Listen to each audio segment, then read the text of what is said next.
She was aching to write her own book. One day, while she was looking through her notebook full of ideas and plots for stories, one caught her attention. Elderly couple applied to orphan asylum for a boy. By mistake, a girl is sent them.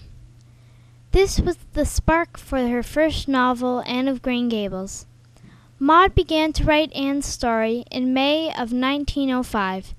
She wrote the first few paragraphs, and then Ewan MacDonald, the local minister, dropped by.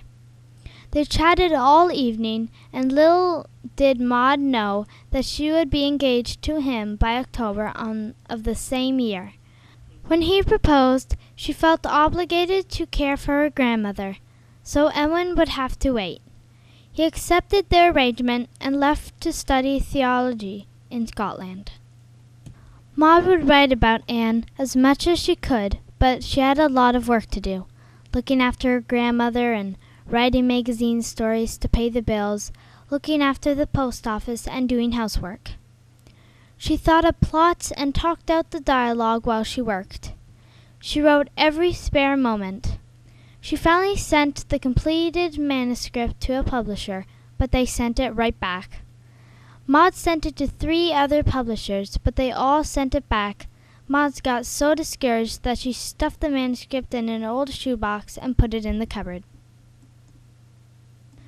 Months later, when Maud was cleaning the cupboard, she found the manuscript and reread it. She got excited, and this time she sent it to an American publisher, L.C. Page & Company. Finally, it got accepted. Maud's publisher offered her $500, or she could have a small royalty for each book sold. Maud chose the royalty. It was a good thing she did. Her first payment was $1,730. When she received her first book in print in June of 1908, she wrote a very ironic sentence in her diary. "Not a great book, but all mine, mine, mine." It is a great book, such a well-loved series of books today. Many loved her book right from the beginning, including Canada's Governor-General, Earl Grey, the Great Britain's Prime Minister, and many famous writers like Mark Twain. Maud's publisher insisted she write another novel about Anne, so she quickly wrote Anne of Avonlea. Maud was invited to many parties. The book was translated into many languages, such as Swedish and Dutch. In 1910, Maud had made $7,000 in royalties. The average worker in PEI at the time only made $300 a year. Her grandmother would not allow her to make any upgrades to the house, so she invested and bought high-fashion clothes. She loved hats. When her grandmother passed away in March of 1911, Maud was finally free to marry Ewan. They enjoyed a 10-week-long honeymoon in England and Scotland. She then moved to Lakeside, Ontario, where Ewan was the new minister. They had 3 sons by 1915, but the second one was stillborn. She helped her husband in his ministerial duties and continued to write. Maud was sad when her best friend and cousin, Frederica, passed away, but it did not slow down her writing. She started a new series with a book called Emily of New Moon, which became a television series in 1998.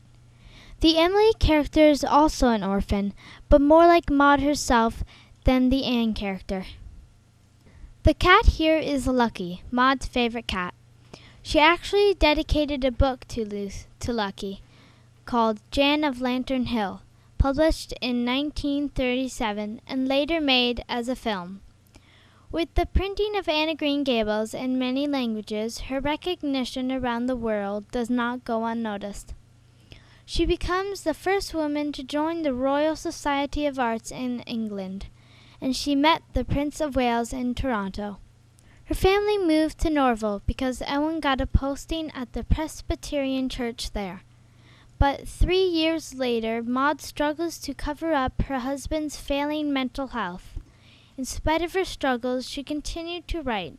She published 6 books in her 9 years there. Maud won her lawsuit against L.C. Page and Company, but lost a great deal of money she had invested when the stock market crashed in 1929. Despite this, her newest novel, Magic for Marigold, was published. Her family was not drastically affected by the Great Depression. They certainly did not suffer financially. Maud did a speaking tour in Western Canada, and her eldest son was in the University of Toronto, studying law. In 1933, her youngest went to university and became a medical doctor. Maud had a novel for adults published, A Tangled Web. In 1935, Ellen retired and Maud bought a house for them in the western suburb of Toronto. Her own house finally. She called it Journey's End. She also got recognition in France that year and a medal from King George V. Maud's book was left in Japan by a missionary, and it becomes one of the first English-language books to be translated into Japanese. It became very popular with Japanese teens. They loved the Anne character for her imagination, her discipline, and her love of nature. Japan has clubs and theme parks dedicated to Anne today. In 1939, Maud published Anne of Ingleside, about the character's early married years. But with the onset of World War II, Maud became seriously depressed. Her health declined and she died in 1942. The novel Where It All Started has been made into a musical, a stage play, and a TV movie series. PEI has made the Green Gables home, original home of Maud's aunt and Uncle McNeil, part of PEI's National Park. It's a very popular tourist site. There were so many hard struggles throughout Maud's life, yet she never gave up. She fulfilled her early childhood dream beyond her wildest imagination. It makes you feel proud to know she was a Canadian.